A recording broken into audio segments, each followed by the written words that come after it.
Eh bien bonjour, bienvenue dans cette nouvelle vidéo dans laquelle je vais vous parler des idées reçues à la création d'entreprise en Irlande.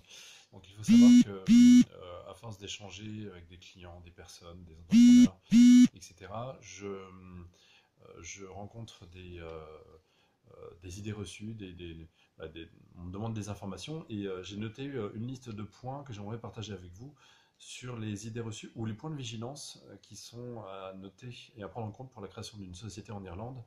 Donc la première, ça concerne l'activité, euh, où est produit l'activité. Alors quand on est un entrepreneur français et qu'on veut créer une société en Irlande, est-ce que c'est possible? Légal, pas légal? Comment il faut faire? Donc je vais vous expliquer ça parce que c'est un point très très important. Je vais vous parler de l'obtention du numéro de TVA, du directeur nomini, des idées reçues concernant l'optimisation fiscale et les shell companies, c'est-à-dire les coquilles vides que vous avez la possibilité d'acheter. Il y a un marché qui est en train de se créer là-dessus. Bon, je ferai peut-être pas tout dans une seule vidéo, donc n'hésitez pas à aller voir les suivantes si besoin. Euh, je vais commencer par l'activité d'un entrepreneur, l'activité d'une société irlandaise. C'est très important parce que je rencontre des entrepreneurs francophones principalement, donc français, belges ou des Français installés à l'étranger. Et on me demande souvent, voilà, je veux créer, je prends l'exemple du Français habitant en France et qui veut créer sa société en Irlande. Je mets de côté toutes les raisons qui le poussent à le faire, c'est pas le sujet pour l'instant. J'ai souvent la question, est-ce légal, pas légal? Alors oui, c'est légal, vous avez la possibilité d'entreprendre à l'étranger, en France, en tout cas dans le pays dans lequel vous habitez, ou en dehors de ce pays-là. En tout cas en Europe, c'est une directive européenne, c'est la liberté d'entreprendre, il n'y a aucun souci sur ce genre de choses. Ensuite, le point délicat, c'est où est produit l'activité.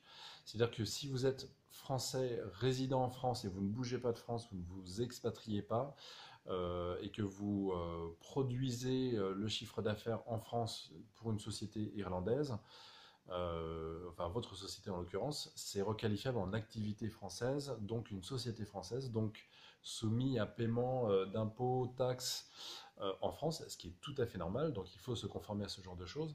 Et donc si vous voulez vraiment créer en Irlande, il y a deux possibilités, soit vous expatriez, vous vivez moins de 183 jours en France en prouvant votre rattachement économique, personnel et fiscal dans un autre pays, et auquel cas il n'y a aucun souci. Et si vous voulez rester en France pour des raisons familiales, de santé ou un choix personnel, bref, c'est tout à fait possible. À ce moment-là, il faut procéder à une délégation d'activité, c'est-à-dire que si vous mettez votre société en infogérance, infogérance c'est un terme qui est souvent affecté au secteur informatique. On peut l'appeler aussi BPO, c'est Business Process Outsourcing. En fait, vous confiez votre activité à un tiers, en général en Irlande, qui va gérer votre activité et la valeur créée, le chiffre d'affaires généré va être généré à partir d'une activité qui est gérée en Irlande.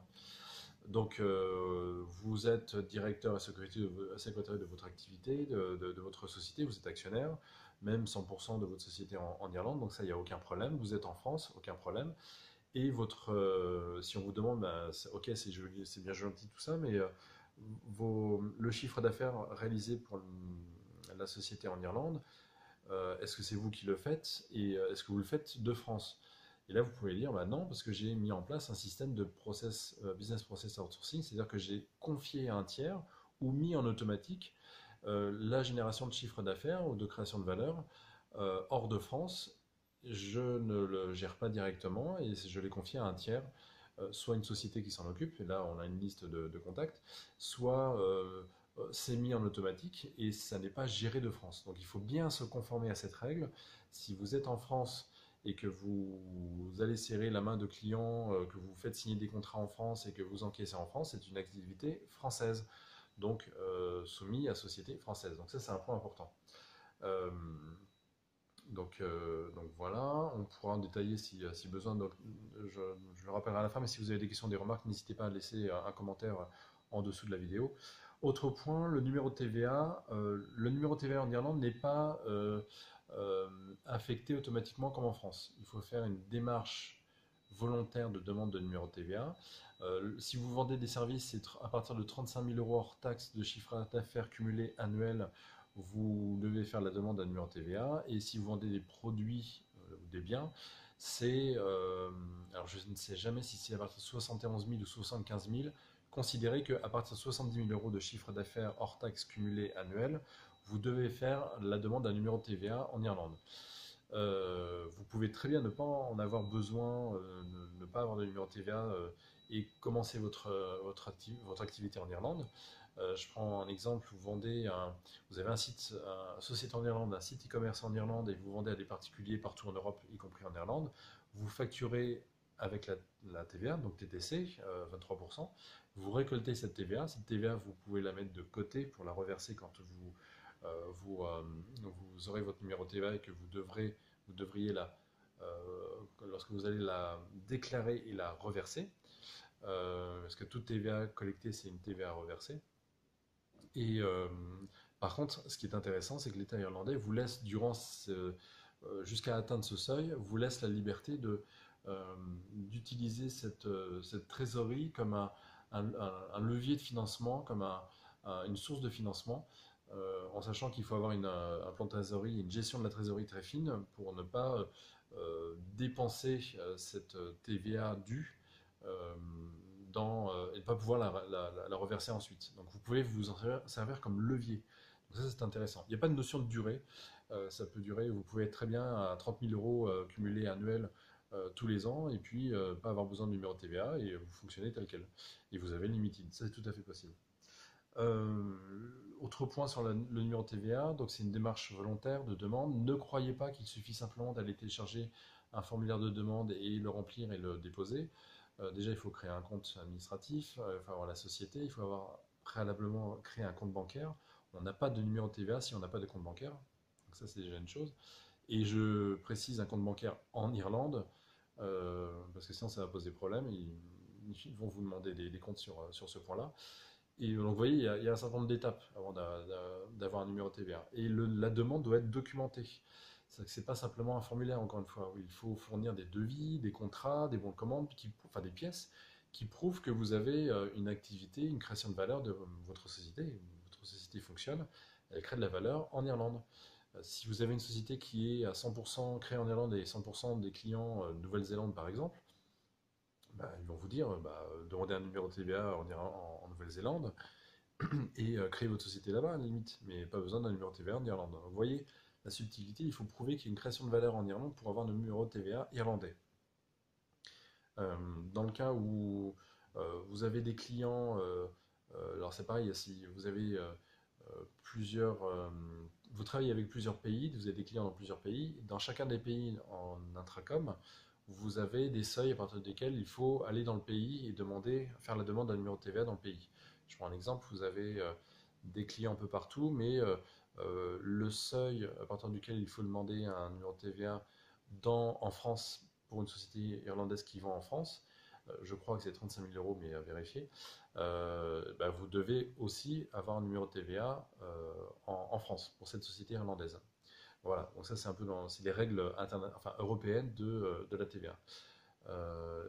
Et oui, autre particularité concernant la TVA, si vous ne documentez pas bien votre demande, il n'y a jamais de refus de numéro de TVA, sauf si c'est une activité illégale ou si voilà, vous ne vous conformez pas aux règles.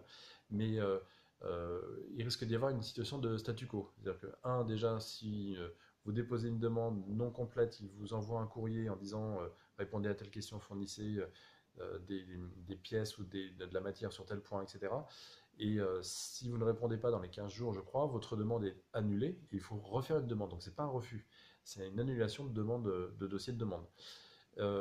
Et si vous ne fournissez pas suffisamment d'informations, ils reviennent vers vous avec un document, de vous posant d'autres questions, etc., etc. Donc ça peut durer longtemps, et vous pouvez être en situation de ne pas avoir de retour. Donc le dossier est déposé, pris en compte, mais pas avoir de retour, et donc c'est pas un refus, mais vous êtes statu quo, c'est-à-dire vous téléphonez, mon numéro de TVA, où est-ce qu'il en est, c'est en cours, et on attend des réponses à vos questions ou autres. Voilà, donc c'est assez aléatoire. Autant la corporation, il y a des délais plus ou moins quelques jours qui sont respectés, autant la demande de numéro TVA, c'est plutôt aléatoire en termes de délai. Donc, je ne m'avancerai pas sur ce sujet-là. Ça dépend du dossier qui est déposé. Et là-dessus, c'est pour ça qu'il faut une préparation, il faut un accompagnement. Encore une fois, vous pouvez y aller seul, mais ça va être long. J'ai des cas de figure de personnes qui ont déjà incorporé, qui l'ont fait de leur côté, qui ont des difficultés pour avoir un compte bancaire et qui ont des difficultés, qui sont dans une impasse parce qu'ils ne peuvent pas avoir de numéro de TVA. Donc ça peut être très long. Donc là-dessus, faut vraiment être accompagné. Alors je vais m'arrêter là pour ces points-là. Je vais faire une autre vidéo, ça commence à faire long. Donc je vais évoquer dans une vidéo les directeurs nomini, l'optimisation fiscale et l'achat de sociétés déjà existantes. A tout de suite.